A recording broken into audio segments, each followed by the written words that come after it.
Meu filho Davi e sua esposa Jéssica me deixaram na calçada do aeroporto, enfiaram uma nota de R$ 100 na minha mão e foram embora rindo. Meu nome é Sérgio Moraes, tenho 76 anos e carrego o peso de 2 medalhas Sangue do Brasil e uma cruz de combate do meu tempo de serviço. O que Davi e Jéssica não perceberam quando me enganaram para tomar minha própria casa foi um fato muito simples. Este velho e cansado fuzileiro naval estava operando 3 passos à frente deles há meses. Veja bem, eles estavam convencidos de que falsificar meu nome nos documentos de transferência da propriedade seria moleza. Acharam que meu estresse pós-traumático tinha me deixado abalado e confuso demais para reagir. Apostaram na ideia de que dizer aos nossos vizinhos que eu estava perdendo o juízo acabaria se tornando verdade. Eles até gravaram meus episódios de ansiedade em seus celulares, montando um portfólio do meu suposto declínio. Mas há uma lição que se aprende da maneira mais difícil quando se tenta passar a perna em alguém que sobreviveu a missões perigosas na selva. Você descobre a vasta diferença entre um homem que está quebrado e um que está simplesmente calejado pela batalha. Por 3 longos anos, permiti que eles acreditassem que estavam no controle total. Deixei que queimassem meu dinheiro. Deixei que traçassem meus últimos anos em uma casa de repouso pública. Enquanto isso, eu estava documentando cada palavra enganosa, cada real roubado, cada risada condescendente, porque às vezes a forma mais eficaz de vingança não é perder a cabeça, é acertar as contas, metodicamente, na frente de 800 pessoas no desfile de 7 de setembro. Vamos voltar ao início de todo esse pesadelo. Começou há 3 anos, logo depois que minha esposa, Eleonora, faleceu após uma luta brutal contra o câncer. Mudei-me para a casa de Davi e Jéssica, no Rio de Janeiro. Eles me convenceram de que era apenas um arranjo temporário. Só até você se reerguer, pai, eles diziam. Eu deveria ter previsto. A casa era minha, comprada e quitada em 1988 com minha pensão por invalidez, hoje avaliada em uns bons R$ 2 milhões.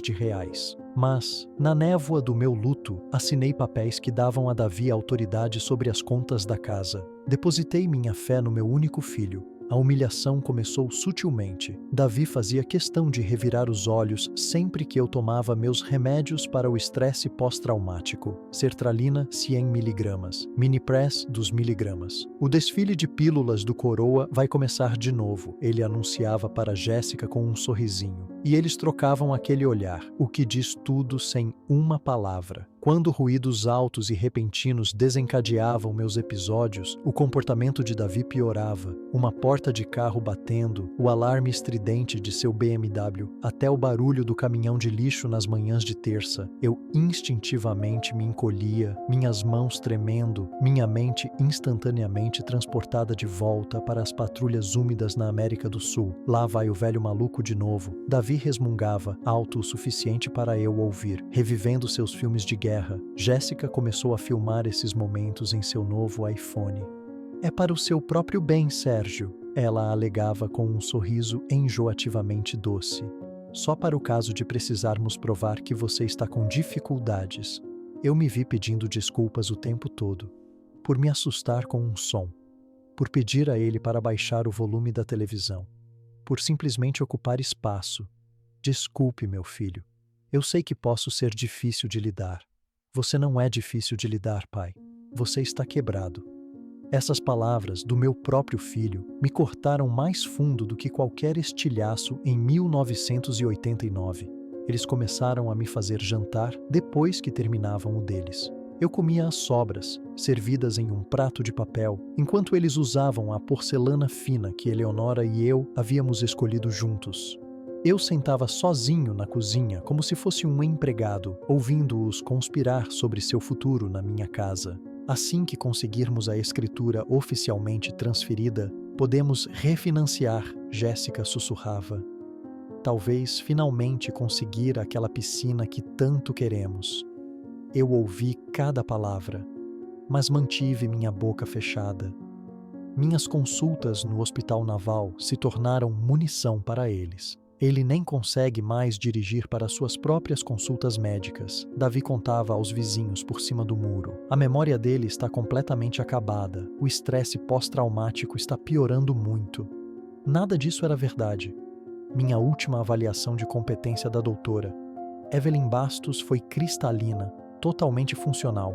Transtorno de ansiedade leve, bem controlado com a medicação prescrita. Mas esse relatório, convenientemente, nunca foi compartilhado por Davi. Eles começaram a controlar minha correspondência, filtrar minhas ligações e interceptar meus extratos de benefícios de veterano. Nós cuidamos de todas as finanças do papai agora, Davi informava a quem perguntasse. Ele fica tão confuso com números hoje em dia. Confuso? Eu vinha equilibrando orçamentos e gerenciando investimentos desde antes de ele ser sequer um pensamento. A pior parte foi vê-lo sangrar minhas contas. O leasing do novo BMW de Davi, R$ 5.000 por mês. As intermináveis maratonas de compras de Jéssica, bolsas de grife, jantares luxuosos, tudo era debitado na conta conjunta que eles gerenciavam para mim. É nosso dinheiro também, Sérgio. Jéssica teve a audácia de me dizer quando questionei uma cobrança de R$ 10.000 de uma boutique de luxo. Afinal, somos nós que estamos cuidando de você. Cuidar de mim significava que eu dirigia um Honda Civic de 15 anos enquanto eles ostentavam seus veículos de luxo. Significava que eu recortava cupons para o supermercado enquanto eles pediam comida cara quase todas as noites. Mas aqui está o que eles fundamentalmente não entenderam sobre um fuzileiro naval. Nós observamos, coletamos informações e esperamos o momento certo para agir. Cada comentário cruel, cada abuso financeiro foi meticulosamente documentado. Cada correspondência perdida foi fotografada antes. Minha antiga unidade me ensinou o poder da paciência. 3 missões perigosas me ensinaram a arte da estratégia. E meus irmãos na Associação de Veteranos me ensinaram que algumas lutas valem a pena, não importa a idade. Davi confundiu minhas mãos trêmulas com fraqueza. Ele pensou que minha submissão silenciosa era um sinal de derrota. Ele estava prestes a ter uma lição muito dura sobre a diferença entre uma retirada e um reposicionamento estratégico. Mas primeiro, eu tinha que deixá-lo sentir que já tinha vencido, porque quanto maiores eles se acham, mais dura é a queda. E Davi estava prestes a cair de uma altura verdadeiramente estonteante. Em janeiro deste ano, eu tinha um quadro completo do que estava enfrentando. Não se tratava mais apenas de perder minha casa, tratava-se de defender tudo pelo que eu já havia trabalhado, cada sacrifício que eu já havia feito e tudo o que me restava neste mundo. As apostas financeiras eram enormes. Minha casa, comprada com dinheiro ganho por um corpo marcado pelo meu país, valia R$ 2 milhões. Davi já havia entrado em contato com várias financeiras sobre um refinanciamento com saque de dinheiro. Encontrei os rascunhos das propostas em seu e-mail uma tarde, quando ele deixou o laptop aberto descuidadamente. Mas a casa era apenas a ponta do iceberg. Minha previdência privada, de onde passei 25 anos como consultor de defesa mantendo aeronaves, havia crescido para pouco mais de R$ 5 milhões. Davi e Jéssica pensavam que eu estava vivendo com o dinheiro contado da minha pensão militar. Eles não tinham a menor ideia da conta da previdência. Se conseguissem me declarar legalmente incompetente, obteriam o controle de tudo. A casa, a previdência, até mesmo minha pensão de R$ 8.000 por mês. Eu seria depositado em alguma instituição pública subfinanciada enquanto eles viveriam como reis com as economias da minha vida. As apostas sociais, no entanto, eram ainda mais profundas. O Rio de Janeiro é uma cidade com forte presença militar. É uma comunidade unida, onde a reputação é tudo. Se a notícia se espalhasse de que eu era mentalmente incompetente, que não conseguia administrar meus próprios assuntos, minha posição na comunidade de veteranos seria totalmente destruída. Minha associação de veteranos, da qual fui membro fundador em 1973, começaria a me ver como um fardo, um problema. A Irmandade dos Fuzileiros Navais, que foi minha tábua de salvação após a morte de Eleonora, lenta, mas seguramente se afastaria. Ninguém quer ser associado ao velho veterano maluco que perdeu o juízo. Davi já estava preparando o terreno para essa narrativa. No supermercado, ele encenava conversas, falando alto o suficiente para as pessoas próximas ouvirem. Pai, você já comprou leite ontem, lembra? Nós conversamos sobre isso. Eu não tinha comprado leite, mas os estranhos no corredor não sabiam disso. Na igreja, ele fazia questão de me guiar pelo cotovelo como se eu fosse um inválido frágil. Cuidado, coroa. Olhe onde pisa, ele dizia, garantindo que todos o vissem desempenhando o papel de filho dedicado, cuidando de seu pai em declínio. O custo emocional era o fardo mais pesado de todos. Eleonora e eu construímos esta vida do zero, juntos. Cada peça de mobília guardava uma história. A velha mesa de carvalho da cozinha, onde pagamos nossas contas e planejamos nosso futuro por mais de 3 décadas. O quarto onde ela deu seu último suspiro, segurando minha mão. Se eu perdesse esta casa, perderia a última peça tangível da memória de Eleonora. Perderia a vida que criamos. E morreria com o conhecimento de que meu único filho, o menino para quem trabalhei em 3 empregos para mandar para a faculdade, me via como nada, mas que um obstáculo para sua herança. Mas fuzileiros não se rendem. Nós cavamos trincheiras, especialmente quando as chances parecem intransponíveis. Comecei minha própria missão de reconhecimento. Passei horas no cartório de registro de imóveis, revisando registros de propriedade. Pesquisei regulamentos de pensão militar e o Estatuto do Idoso.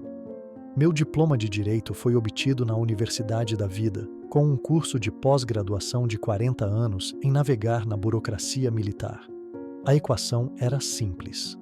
Para tomar legalmente meus bens, Davi precisava que eu fosse declarado incompetente. Mas uma decisão de competência requer evidências médicas sólidas, e meu prontuário médico do Hospital Naval era impecável. A doutora Evelyn Bastos tratava meu estresse pós-traumático há mais de uma década. Cada avaliação chegava à mesma conclusão: transtorno de ansiedade leve, bem controlado por medicação, com o paciente sendo totalmente funcional mentalmente. Davi estava construindo seu caso do nada, e mentiras tendem a se desintegrar sob a dura luz da verdade. Também fiz uma descoberta interessante sobre a lei de propriedade no Brasil. Qualquer transferência de escritura para uma propriedade de valor significativo requer 2 testemunhas independentes e não relacionadas, e deve ser autenticada por um tabelião licenciado. O documento que Davi estava preparando para eu assinar listava apenas uma testemunha, sua esposa, Jéssica. E o carimbo do cartório que eles planejavam usar parecia suspeitamente um carimbo barato de uma papelaria. Meu velho amigo, capitão Marcos Guedes, um fuzileiro naval aposentado e atual comandante da minha associação de veteranos, também é advogado licenciado e tem um amigo que é tabelião. Ele carimba e verifica documentos há 20 anos. Uma olhada nos papéis de Davi e ele identificaria a falsificação em 1 segundo. Mas eu precisava que Davi fizesse seu movimento primeiro. Em termos militares, eu tinha que deixá-lo comprometer suas forças antes de revelar a força total das minhas. As apostas estavam claras.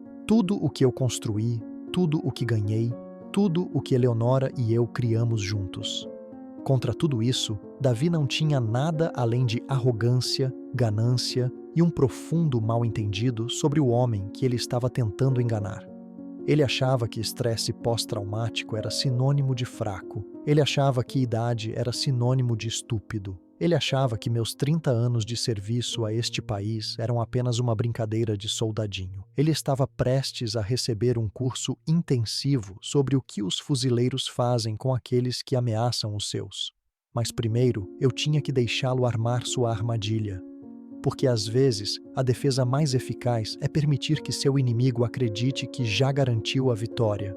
A casa valia 2 milhões de reais. Minha previdência valia 5 milhões. Minha dignidade, no entanto, não tinha preço. E Davi estava prestes a aprender que algumas coisas valem a pena lutar, não importa o custo. Meu filho achava que estava jogando damas, mas este velho fuzileiro estava jogando xadrez. E eu já estava 3 lances à frente. O primeiro confronto real ocorreu em uma manhã de terça-feira em fevereiro. Eu estava na cozinha, seguindo minha rotina diária de tomar meus remédios, a sertralina e o mini-press, quando Davi me encurralou. Precisamos conversar, pai. Jéssica estava logo atrás dele, de braços cruzados, com o iPhone a postos, sempre a postos. Sobre o que, meu filho? Sobre a sua situação. Com cuidado, coloquei meu organizador de pílulas na mesa, uma simples caixa de plástico azul que Eleonora havia comprado para mim anos atrás. Os olhos de Davi se fixaram nela como se fosse uma peça-chave de evidência em um julgamento. Que situação? Você está piorando, pai. Eu me sinto bem. Ontem, você me perguntou 3 vezes quando o jantar estaria pronto.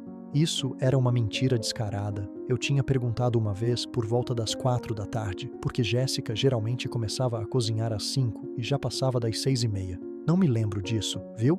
É exatamente disso que estou falando. Davi sentou-se à minha frente na mesa, sua voz mudando para aquele tom condescendente e excessivamente paciente que ele provavelmente usava com seus clientes na seguradora. Pai, Jéssica e eu temos discutido seus cuidados. Eu não preciso de cuidados. Você precisa de estrutura. Você precisa de apoio. Você precisa de ajuda profissional. Eu vejo a doutora Evelyn todo mês. A doutora Evelyn não mora aqui, pai. Ela não vê o declínio do dia a dia. O declínio diário. Ele falava de mim como se eu fosse um eletrodoméstico quebrado parando lentamente de funcionar. Que declínio? Jéssica se adiantou, posicionando o celular para pegar o ângulo perfeito. Ontem, você guardou o leite no armário. Outra invenção. Eu nunca tocava no leite deles. Eu bebia meu café puro e me limitava à água. Acho que não fiz isso. Pai, estamos apenas tentando te ajudar. Me ajudar a fazer o quê? Aceitar a realidade. A palavra realidade soava diferente vindo dele, como se ele tivesse a posse exclusiva dela, como se sua versão fosse a única que contava. Minha realidade me parece perfeitamente bem. Parece? Quando foi a última vez que você conciliou um extrato bancário?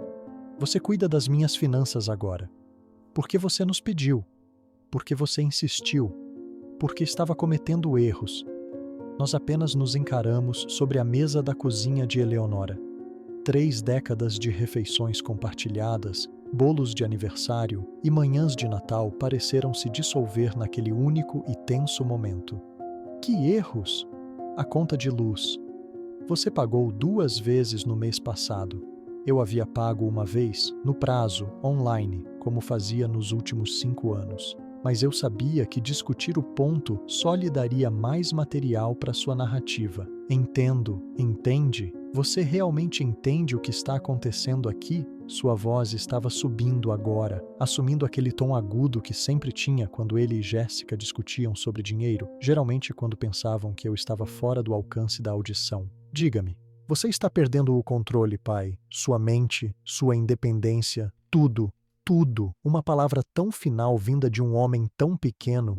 E precisamos tomar algumas decisões. Que tipo de decisões? Desta vez, Jéssica respondeu. Sobre sua situação de moradia. Eu moro aqui. Você mora na nossa casa. Nossa casa. Não minha casa. Não o lar que eu paguei com o dinheiro da pensão ganho em uma selva sufocante da América do Sul. É disso que se trata? Davi se inclinou para a frente, seu rosto uma máscara de falsa sinceridade. Trata-se de cuidar da família. De qual família? O que isso quer dizer? Nada, meu filho. Não, diga o que você quer dizer. Eu poderia ter dito tantas coisas. Poderia ter mencionado os pagamentos do BMW sendo cobrados na minha conta. Poderia ter mencionado as contas da boutique. Poderia ter confrontado-o sobre as propostas de refinanciamento que encontrei. Em vez disso, eu disse: agradeço tudo o que vocês fazem por mim. Agradece? Claro. Porque às vezes parece que você está lutando contra nós a cada passo. Não estou lutando contra ninguém. Ótimo. Porque marcamos uma reunião. Que tipo de reunião? Com um advogado? A sala ficou em silêncio. O celular de Jéssica estava definitivamente gravando agora. Que advogado? Alguém que se especializa em situações familiares, como se eu fosse um problema a ser gerenciado, uma situação a ser resolvida. Que tipo de situações familiares? Questões de competência. Lá estava, a palavra que eles vinham evitando por meses. Competência. É apenas uma consulta, pai, disse Davi, um pouco rápido demais. Nada formal. Ainda. Ele quase se encolheu com seu próprio deslize. O quê? Nada formal ainda. Pai, não somos os inimigos aqui. Inimigo. Uma escolha de palavras interessante para alguém que vinha me roubando sistematicamente por 3 anos. Eu sei disso, sabe? Porque essa sua atitude ultimamente? O que tem a minha atitude? Você está paranoico, desconfiado, questionando cada coisinha, como meus próprios extratos financeiros, como minha própria correspondência, como a escritura da minha própria casa. Eu só quero entender o quê? Para onde meu dinheiro está indo? Jéssica se aproximou, sua voz pingando indignação. Seu dinheiro está sendo usado para cuidar de você. Todo ele? O que isso quer dizer? Decidi testar as águas. R$ 5.000 por mês para o leasing de um BMW. O rosto de Davi ficou num tom profundo de carmesim. Isso é para o seu transporte. Eu tenho um carro, um Honda de 15 anos. Funciona perfeitamente. Pai, você merece coisa melhor. Melhor. Vindo do filho que me fazia comer suas sobras em um prato de papel. Estou confortável. Está? Você está realmente confortável vendo seu filho lutar para fechar as contas enquanto você apenas acumula todo esse dinheiro? Acumular dinheiro.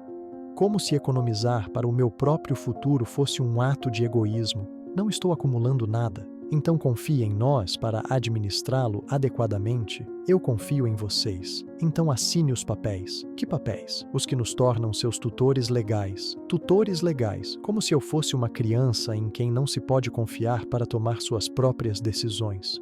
Vou ter que pensar sobre isso. Pense rápido, pai, disse Davi, levantando-se abruptamente. Porque, pronto ou não, este trem está partindo da estação. Ele e Jéssica me deixaram sentado lá, na mesa de Eleonora. A reunião estava marcada para quinta-feira às 14 horas. Não torne isso mais difícil do que precisa ser, foram suas palavras de despedida. Eles me deixaram olhando para o meu organizador de pílulas, mas meus remédios eram a última coisa em minha mente. Eu estava pensando no minúsculo gravador digital no bolso da minha camisa, que acabara de capturar cada palavra. E eu estava pensando em como os fuzileiros sempre deixam o inimigo revelar sua posição antes de revidar. Quinta-feira às 14 horas. Perfeito. Isso me dava exatamente 48 horas para preparar minha contraofensiva. Naquela noite, muito depois de Davi e Jéssica terem ido para a cama, sentei-me no meu pequeno quarto no porão e abri o cofre que mantinha escondido debaixo do colchão. Eleonora me dera no nosso 40º aniversário de casamento. Era de aço à prova de fogo com uma fechadura de combinação, grande o suficiente para nossos documentos mais importantes. Ela riu quando comecei a chamá-lo de meu baú de guerra. Que guerra, Sérgio? Ela perguntara. A guerra acabou. Se ela pudesse me ver agora. Dentro daquela caixa havia um arsenal de documentos que Davi nunca vira, documentos que ele nunca sequer pensaria em procurar, porque no mundo dele, seu velho pai quebrado não conseguia nem organizar uma lista de compras, muito menos manter registros financeiros meticulosos por anos. O primeiro documento era uma pilha de extratos da minha previdência privada. 25 anos de contribuições, fundos de contrapartida do empregador e juros compostos levaram o valor atual a R$ 5.201.348. Davi pensava que eu vivia com o dinheiro contado da minha pensão militar. Ele não tinha a menor ideia da conta da Previdência, que depositava estáveis R$ 4.500 todo mês em uma conta bancária separada e privada no centro do Rio. O segundo documento era a escritura original da casa, comprada à vista em 1º de junho de 1988, com fundos do meu acerto por invalidez, sem hipoteca, sem ônus, apenas propriedade livre e desembaraçada em meu nome, Sérgio J. Moraes. Eleonora sempre insistiu que mantivéssemos o original em um cofre de banco, mas eu o trouxe para casa depois que ela se foi. Chame de intuição de fuzileiro. O terceiro documento era uma pasta contendo minhas avaliações médicas do Hospital Naval, da doutora Evelyn Bastos. 10 de avaliações trimestrais. Cada relatório concluía a mesma coisa. Paciente exibe transtorno de ansiedade leve relacionado a trauma de combate. Sintomas bem controlados com medicação. Não há evidência de declínio cognitivo ou capacidade diminuída.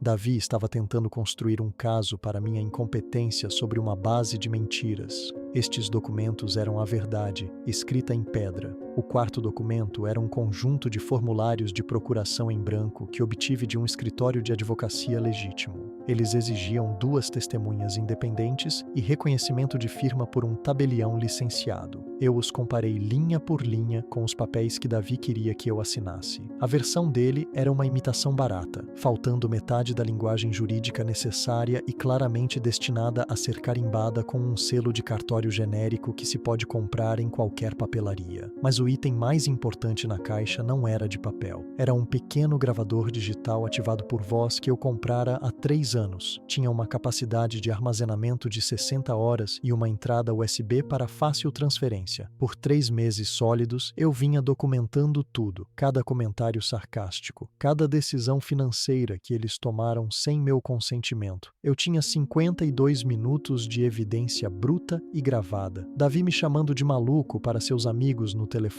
Jéssica rindo sobre filmar meus ataques de pânico. Os dois discutindo meu dinheiro como se já fosse deles. Assim que conseguirmos a curatela, podemos acessar a previdência principal dele. Só a casa vai pagar todos os nossos cartões de crédito. Quanto tempo você acha que ele aguenta numa casa de repouso do estado? Estava tudo lá, preservado em perfeita clareza digital. O item final era um simples cartão de visita. Capitão Marcos Guedes, aposentado. Comandante, Associação de Veteranos, posto 2111, advogado licenciado. E meu amigo há mais de 30 anos. Mark serviu em missões de paz muito depois de eu voltar de minhas operações. Uma guerra diferente, mas a mesma irmandade. Ele sabia como era o verdadeiro estresse pós-traumático e sabia como era a verdadeira incompetência. Mais importante, ele sabia como deveriam ser os documentos legais legítimos. Eu liguei para Mark logo depois que Davi me emboscou sobre a reunião de quinta-feira.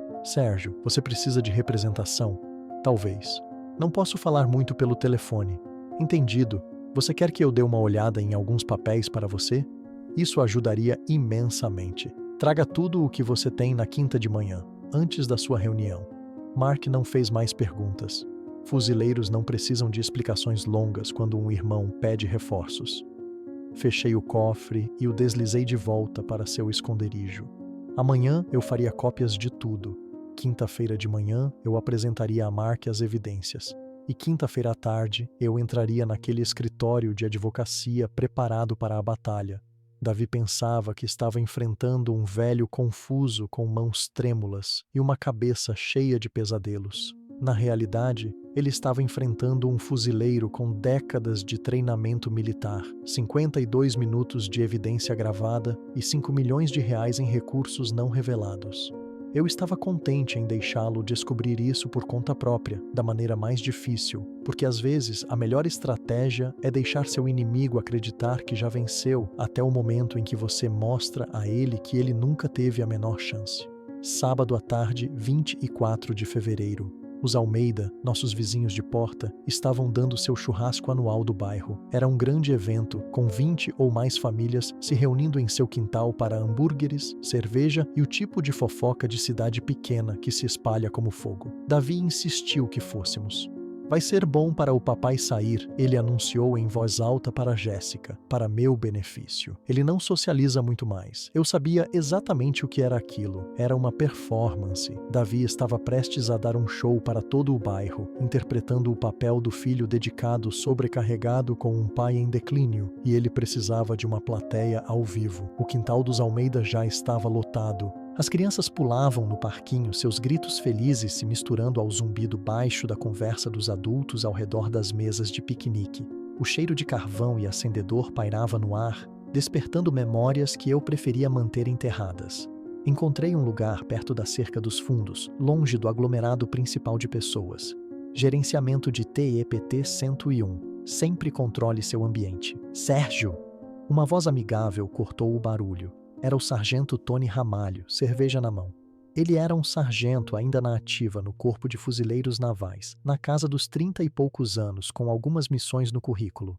Ele e sua família haviam se mudado para 3 casas adiante no ano passado. E aí, Tony? Como vai a vida? Não posso reclamar. Como está uma aposentadoria? Antes que eu pudesse formular uma resposta, Davi materializou-se ao meu lado, usando aquele sorriso excessivamente protetor que ele sempre colocava em público. O papai se cansa muito facilmente hoje em dia, disse Davi, dando um tapinha no meu ombro. Não é a coroa. Eu não estava nem um pouco cansado, mas corrigi-lo só me faria parecer combativo e alimentaria sua narrativa. Todos nós envelhecemos, disse Tony, sempre diplomático. Alguns mais que outros, Jéssica interveio, juntando-se ao nosso pequeno círculo. Seu iPhone já fora e segurado casualmente ao lado. O papai teve outro episódio ontem. Davi anunciou ao pequeno grupo que agora se formara ao nosso redor. Não conseguia se lembrar onde guardou os remédios. Outra mentira deslavada. Eu encontrara meus comprimidos naquela manhã exatamente onde sempre os deixava. No armário da cozinha, onde estiveram nos últimos 3 anos. O estresse pós-traumático pode realmente bagunçar a memória, disse alguém com simpatia. Está definitivamente piorando, continuou Davi, balançando a cabeça com uma tristeza fingida. Às vezes ele nem reconhece as pessoas. Eu reconhecia cada pessoa naquele quintal, mas discutir só me faria parecer defensivo e confuso. Isso é difícil, disse Tony, seus olhos em mim observando minha reação com atenção. A pior parte é a raiva, acrescentou Jéssica, sua voz baixando para um sussurro conspiratório.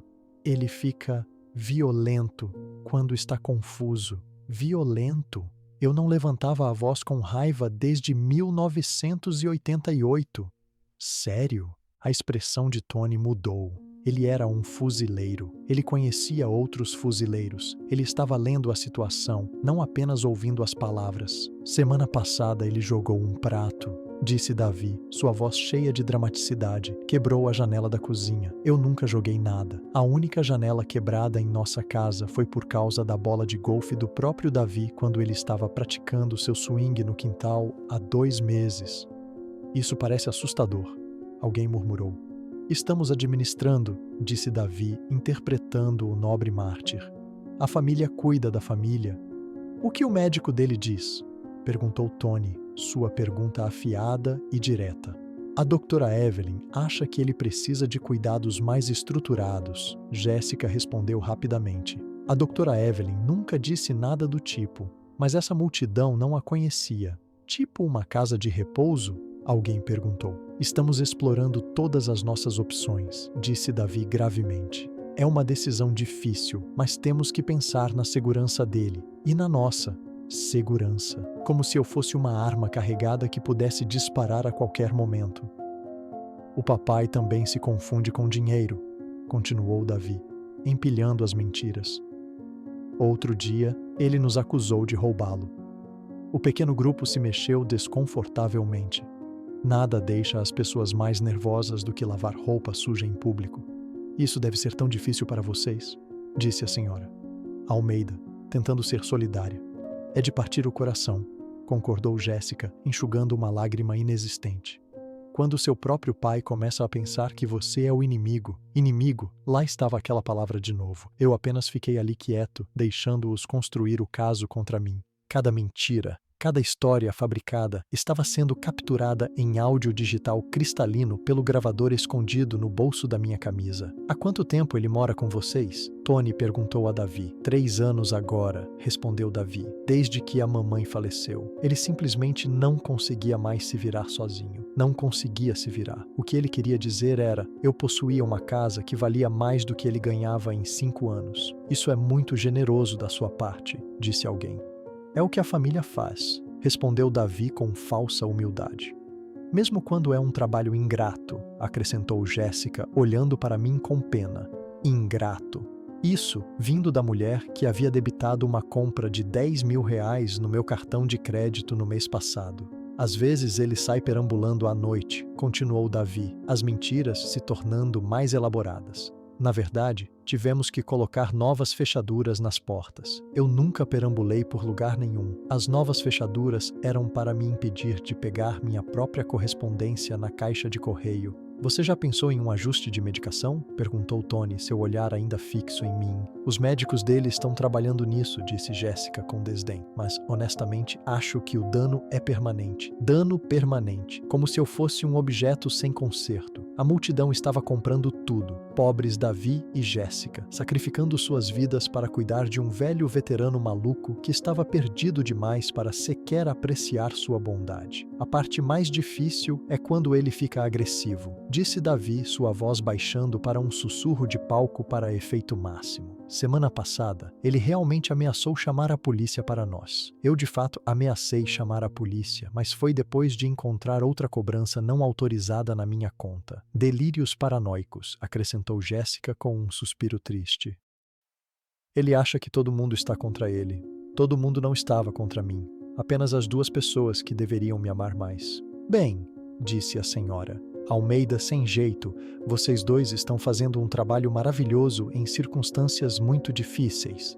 Obrigado, disse Davi, absorvendo a simpatia. Realmente ajuda ter o apoio da comunidade. Apoio da comunidade para ele, enquanto seu pai estava a 1 metro de distância, sendo discutido como se já tivesse partido. Foi quando Tony Ramalho fez algo completamente inesperado. Ele passou por Davi e Jéssica e veio ficar bem ao meu lado, de fuzileiro para fuzileiro. Sérgio, ele perguntou, sua voz baixa e clara. Você está bem? Ele foi a primeira pessoa em toda a tarde a se dirigir a mim diretamente. Estou bem, Tony. Tem certeza? Precisa de alguma coisa? A multidão ficou em silêncio, todos os olhos em nós, esperando para ver se o velho maluco finalmente teria um de seus infames episódios, só aproveitando o churrasco. Bom, Tony assentiu. Você sabe onde eu moro se precisar de qualquer coisa. Eu agradeço. Davi, claramente desconfortável com a atenção direta de Tony em mim, interveio novamente. O papai não gosta de incomodar as pessoas. Não é incômodo nenhum, disse Tony com firmeza, seus olhos encontrando os de Davi. Fuzileiros cuidam uns dos outros. Fuzileiros cuidam uns dos outros. Foram as primeiras palavras genuínas que ouvi o dia todo. Bem, disse Davi, ansioso para retomar o controle. Provavelmente deveríamos levar o papai para casa. Ele fica agitado se fica fora por muito tempo. Eu não estava nem um pouco agitado, mas protestar só provaria o ponto deles. Enquanto nos virávamos para sair, Tony chamou uma última vez. Sérgio, minha porta está sempre aberta. Obrigado. Na curta caminhada para casa, Davi estava praticamente radiante. Correu tudo muito bem, ele disse a Jéssica. Você viu como todo mundo estava olhando para nós? Foi perfeito, ela concordou. Especialmente quando você mencionou a violência. A violência que eu nunca cometi, agora gravada em perfeita clareza digital, vindo diretamente de suas próprias bocas. Naquela noite, liguei para Mark Guedes. Como foi o churrasco? Ele perguntou. Educativo. Pronto para quinta-feira? Mais do que pronto. Bom, disse Mark, sua voz ficando séria. Porque pelo que você me disse, isso não é mais uma disputa legal. Isso é guerra. Guerra. Finalmente, alguém que entendia a verdadeira natureza da luta. Davi achou que um pouco de humilhação pública me quebraria. Em vez disso, ele acabara de me dar 20 testemunhas de sua campanha de mentiras. E um fuzileiro nunca, jamais esquece quem esteve com ele quando o tiroteio começou. A manhã de quinta-feira chegou, cinzenta e fria. Acordei às 5 horas, um hábito enraizado há 50 anos que se recusa a morrer. Às 8 horas, caminhei as 6 quadras até a Associação de Veteranos, posto 2111. O trajeto me levou pela cafeteria da moda, onde Davi comprava seus caros lattes, e pelo banco privado, onde minha previdência crescia em segredo. Mark Guedes estava esperando em seu escritório, vestindo seu uniforme de gala dos fuzileiros navais. Ele era 30 anos mais novo que eu, mas o uniforme impunha o mesmo respeito que senti quando o vesti pela primeira vez no campo de treinamento. Sérgio, ele disse, pulando as formalidades. Você está com uma aparência terrível, me sinto pior.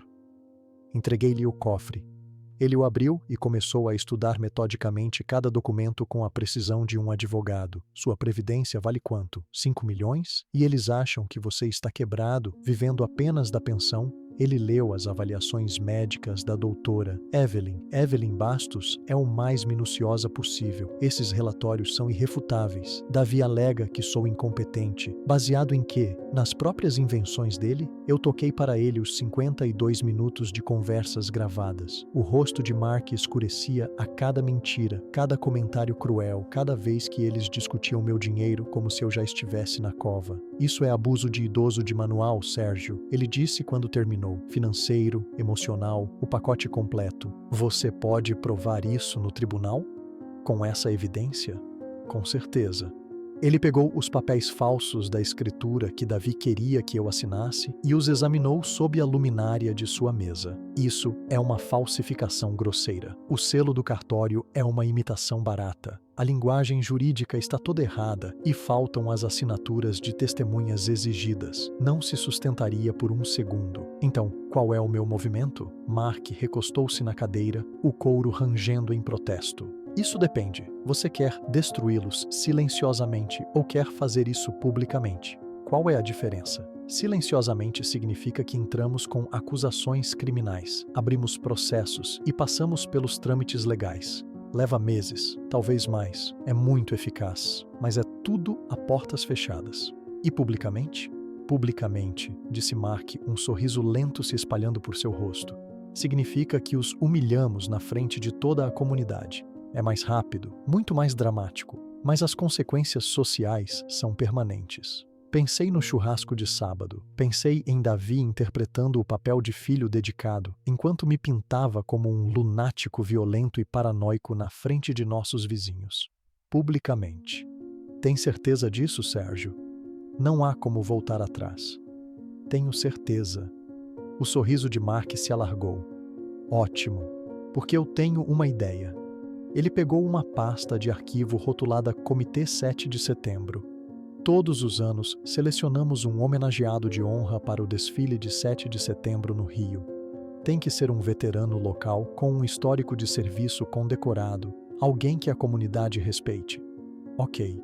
A comissão de seleção deste ano se reúne no domingo de manhã. Estamos procurando alguém especial. Alguém com, digamos, 2 medalhas sangue do Brasil e uma cruz de combate. Meu peito apertou. Mark, Sérgio, você ganhou essas medalhas nas selvas da América do Sul. Você ganhou a medalha de bronze, o distintivo de combate.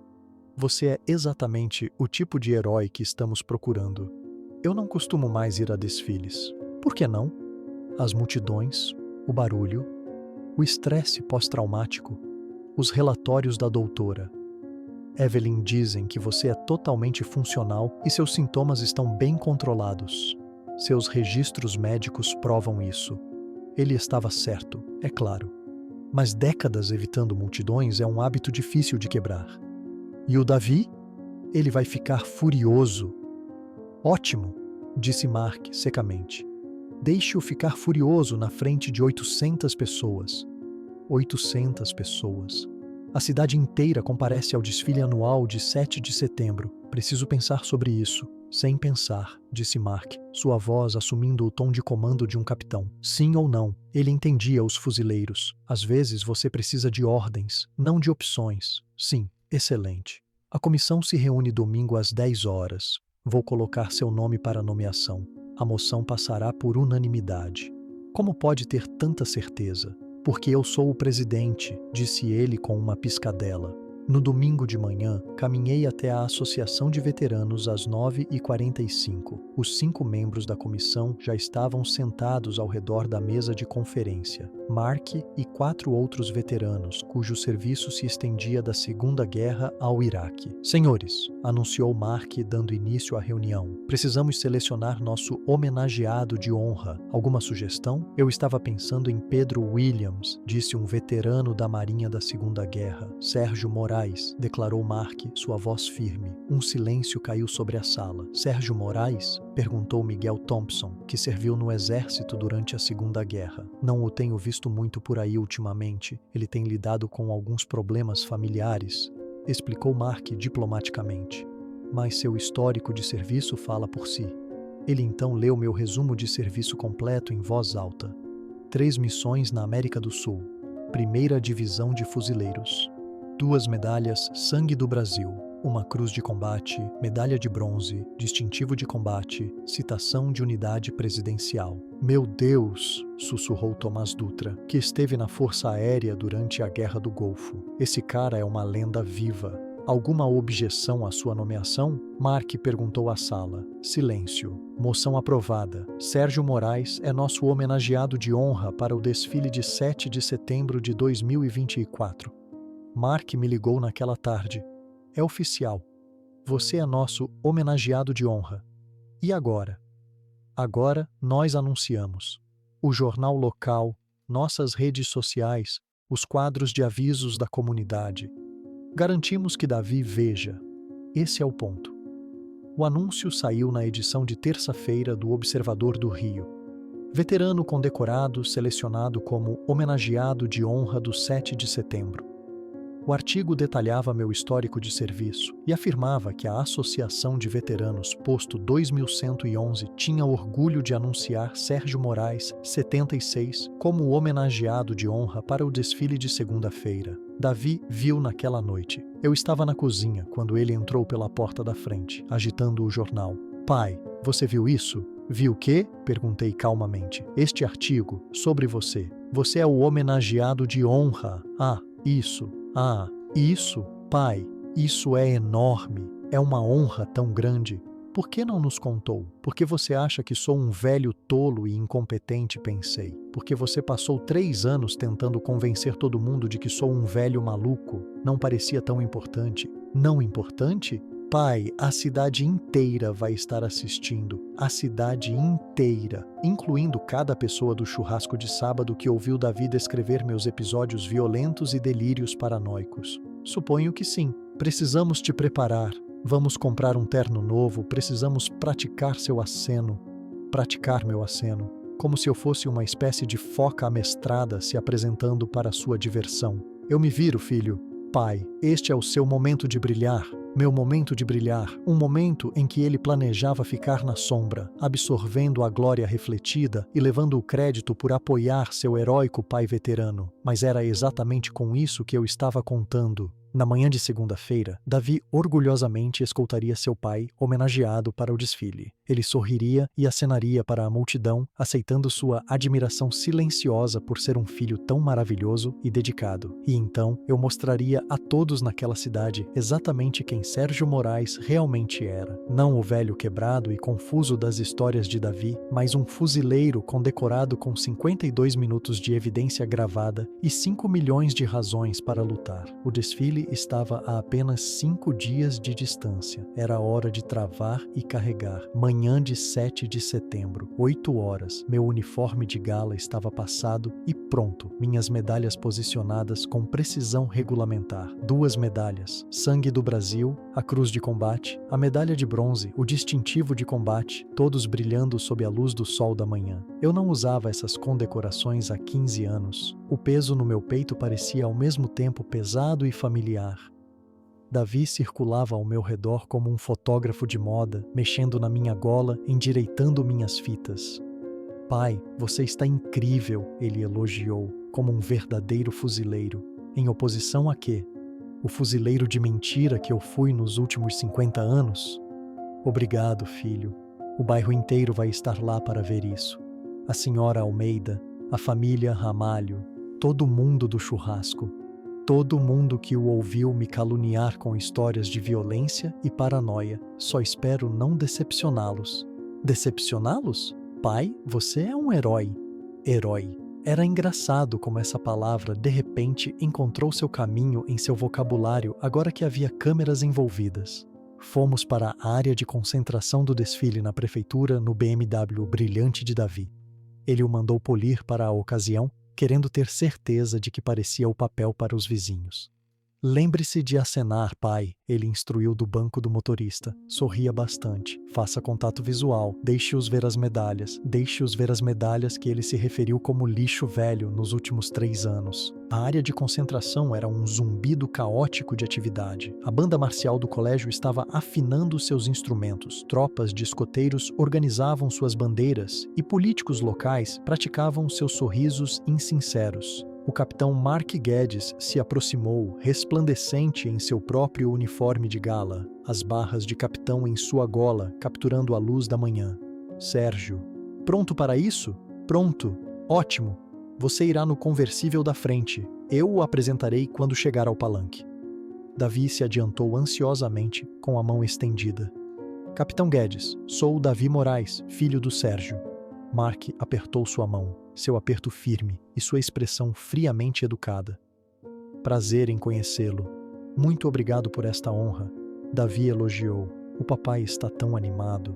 Como se eu fosse uma criança esperando pelo Natal. Seu pai conquistou essa honra há 50 anos, disse Mark, seu tom não deixando espaço para discussão.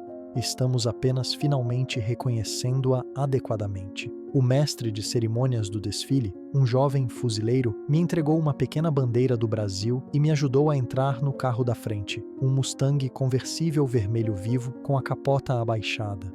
Visibilidade perfeita. Davi e Jéssica já haviam se posicionado no palanque, bem na primeira fila, onde todos na cidade poderiam ver a família dedicada apoiando seu pai veterano.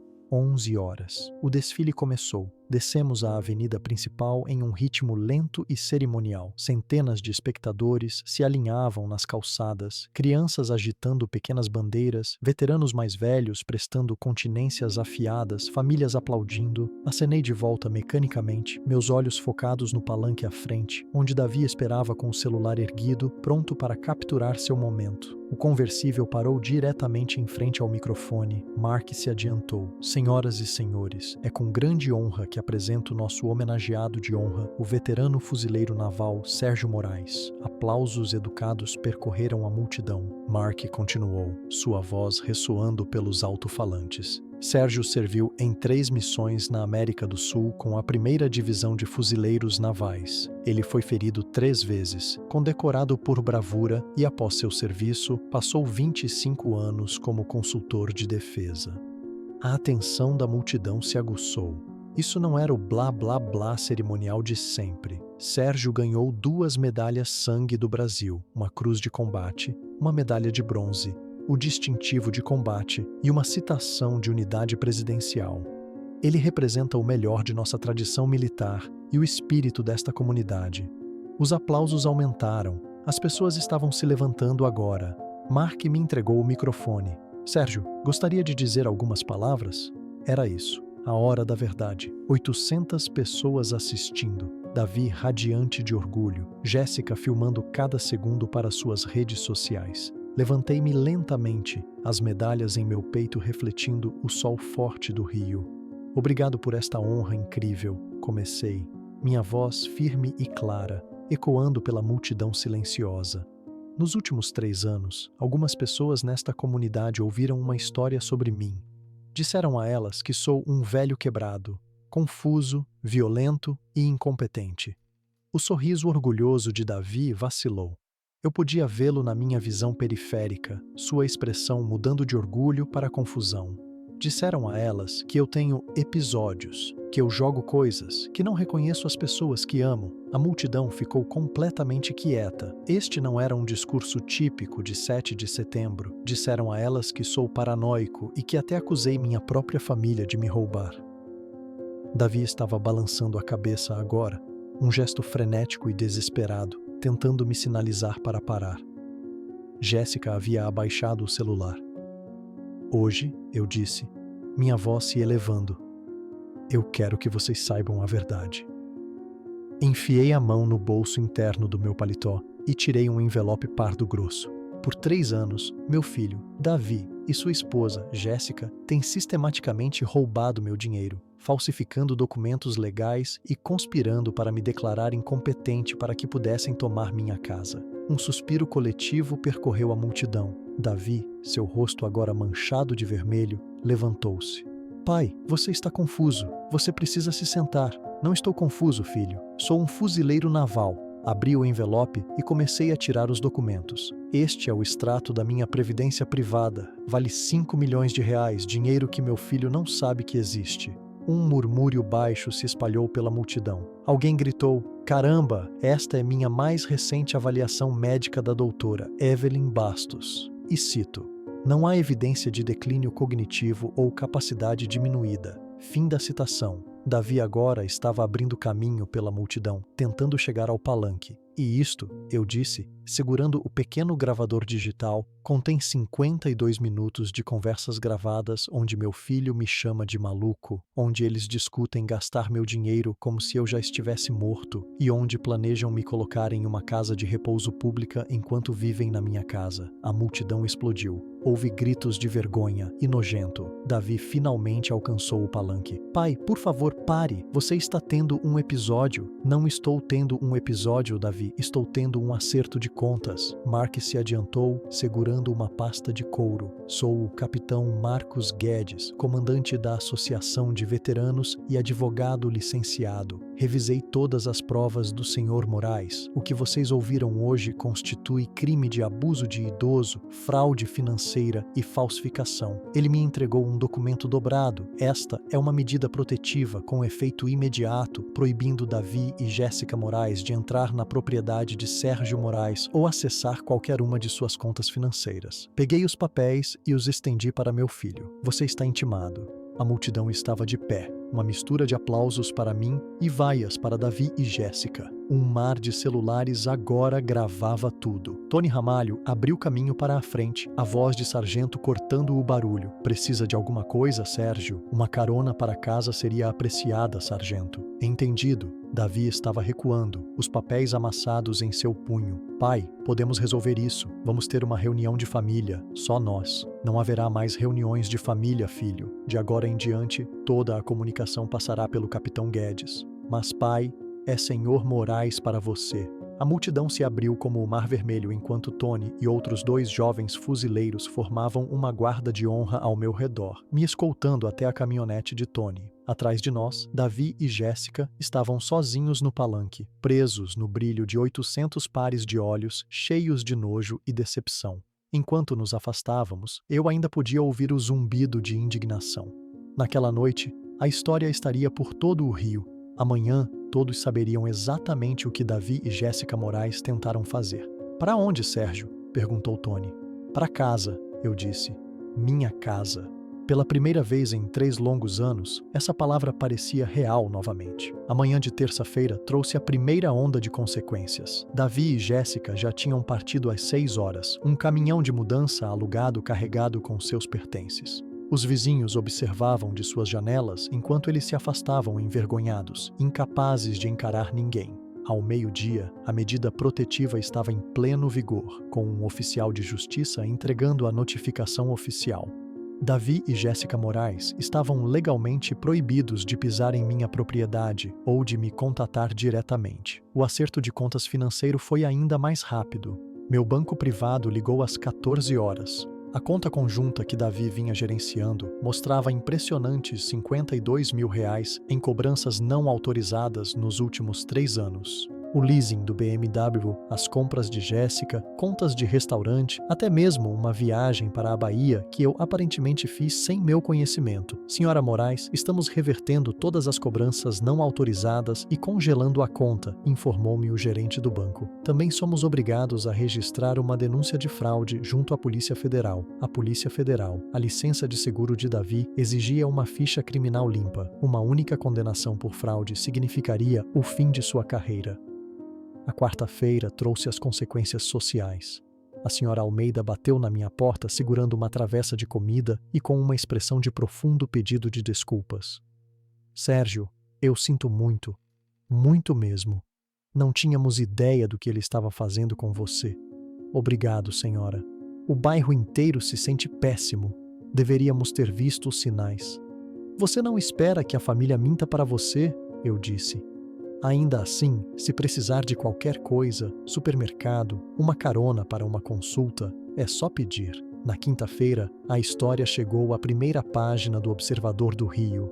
Veterano local expõe fraude familiar no desfile de 7 de setembro. O repórter entrevistou várias pessoas que estavam no desfile. Sempre achei que havia algo um pouco estranho na forma como aquele filho tratava o pai, disse uma testemunha. Agora sabemos por quê. Comportamento nojento, acrescentou outro veterano. Fuzileiros não abandonam os seus, as famílias também não deveriam. A sexta-feira trouxe as consequências legais. O capitão Guedes ligou com uma atualização. O Ministério Público está oferecendo denúncia. Abuso de idoso, fraude financeira, falsificação e conspiração. Davi e Jéssica estão enfrentando um mínimo de 2 a 5 anos cada. E a restituição? Recuperação total de todos os fundos roubados, mais danos morais. Eles vão pagar cada centavo.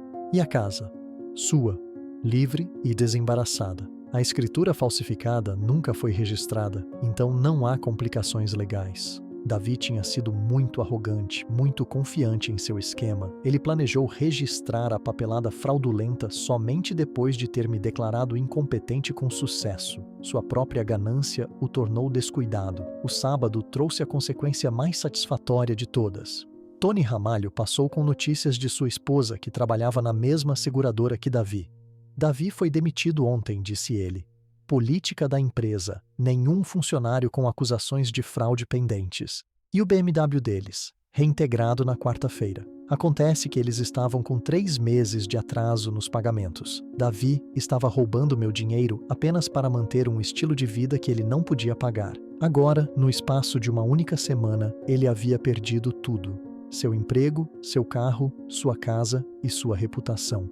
Onde eles estão morando? Com a mãe da Jéssica, em um apartamento de 2 quartos do outro lado da cidade. Da minha casa de R$2 milhões para o quarto de hóspedes da sogra. A reviravolta foi absoluta. O domingo trouxe uma consequência inesperada. A associação de veteranos estava lotada para a reunião semanal. A notícia do desfile se espalhou como fogo pela comunidade de veteranos. Sérgio, anunciou o comandante Guedes, a associação votou por unanimidade. Estamos estabelecendo o Fundo de Apoio ao Idoso Sérgio Moraes para fornecer assistência jurídica e financeira a outros veteranos que enfrentam abuso familiar. Uma salva de palmas encheu o salão. Fuzileiros, soldados, marinheiros e aviadores, todos que entendiam que uma traição de sua própria família corta mais fundo do que a bala de qualquer inimigo. Obrigado, eu disse. Minha voz embargada pela emoção. Eleonora teria gostado disso. A segunda-feira trouxe a consequência final e inevitável. Meu telefone tocou às 10h30. Era um número desconhecido. Pai? A voz de Davi era pequena, derrotada. Aqui é o Sr. Moraes. Pai, por favor, podemos apenas conversar. Toda a comunicação deve ser feita através do Capitão Guedes. Eu sei, mas... Sinto muito. Cometemos erros. Erros. Como se roubar R$52 mil fosse um simples erro de contabilidade. Sim, vocês cometeram. Você pode nos perdoar um dia. Perdão. A única coisa que ele nunca conquistou. Não com amor. Não com respeito. Não com um único ato de genuína bondade. Davi, por 3 anos você me chamou de maluco. Você zombou das minhas medalhas. Você filmou meus ataques de ansiedade para sua própria diversão. Você roubou meu dinheiro e planejou roubar minha casa. Silêncio do outro lado da linha. Você disse aos nossos vizinhos que eu era violento e paranoico. Você ia me colocar em uma casa de repouso e me deixar lá para morrer, esquecido. Pai, Você cometeu um erro crucial, filho. Qual? Você esqueceu que eu sou um fuzileiro naval e fuzileiros nunca, jamais se rendem. Eu desliguei o telefone. Naquela tarde, caminhei pela minha casa. Minha casa, pela primeira vez em 3 anos, não me senti como um hóspede. Os móveis de Eleonora estavam em seu devido lugar. Meus remédios estavam no armário da cozinha, onde pertenciam. Minha correspondência era entregue na minha caixa de correio. O cofre estava aberto na mesa da cozinha. Seu conteúdo não era mais um segredo. Dentro estavam os documentos que garantiram minha vitória. Mas os itens mais importantes não estavam mais na caixa. Estavam pendurados com orgulho na sala de estar. 2 medalhas Sangue do Brasil, uma cruz de combate e um distintivo de combate, todos em uma caixa de sombra que Eleonora fizera para mim antes de morrer. Para o homem que as conquistou, ela havia escrito no verso: eu as conquistei na América do Sul 50 anos atrás, mas eu provei que ainda era aquele homem no 7 de setembro de 2024. 3 meses depois, eu estava sentado na minha varanda da frente às 6 horas, uma xícara de café quente nas mãos, observando o nascer do sol sobre meu bairro, minha casa, minha vida. Os processos legais estavam quase no fim. Davi e Jéssica aceitaram acordos de delação, 2 anos de liberdade condicional, restituição financeira total e serviço comunitário obrigatório no Hospital Naval. Eles estavam prestes a aprender como são os verdadeiros veteranos. Mark Guedes passava por aqui 2 vezes por semana, mais um amigo do que um advogado agora. Tomávamos café e conversávamos sobre tudo sob o sol, exceto família. Tony Ramalho se tornou meu amigo mais próximo. Seus filhos começaram a me chamar de Vovô Sérgio e pediam para ver minhas medalhas. Eu lhes contava histórias sobre coragem, honra e lealdade, lições que Davi nunca conseguiu aprender. O Fundo de Apoio ao Idoso Sérgio Moraes já havia ajudado uma dúzia de veteranos em seus primeiros 3 meses. Homens e mulheres que enfrentaram o mesmo tipo de traição que eu. Demos a eles recursos, apoio jurídico e, o mais importante, o conhecimento de que não estavam sozinhos.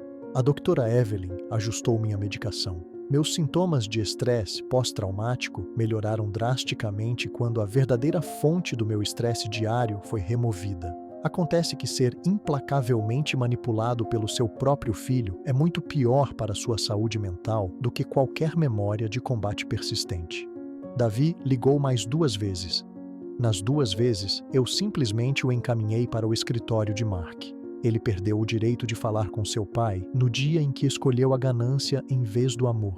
Minha previdência privada agora era gerenciada por um consultor financeiro de confiança que Mark recomendou. O dinheiro irá para apoiar causas de veteranos depois que eu me for. Um legado muito melhor do que qualquer coisa que Davi poderia ter proporcionado. Eu até comecei a namorar de novo. Maria Lúcia, a viúva de um veterano da Marinha.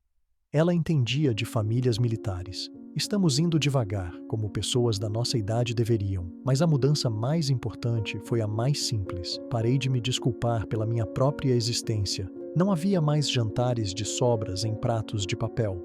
Não havia mais esconder minhas conquistas. Não havia mais fingir que o estresse pós-traumático me tornara fraco, em vez de reconhecer que era a prova de que eu sobrevivi ao inferno e continuei em frente.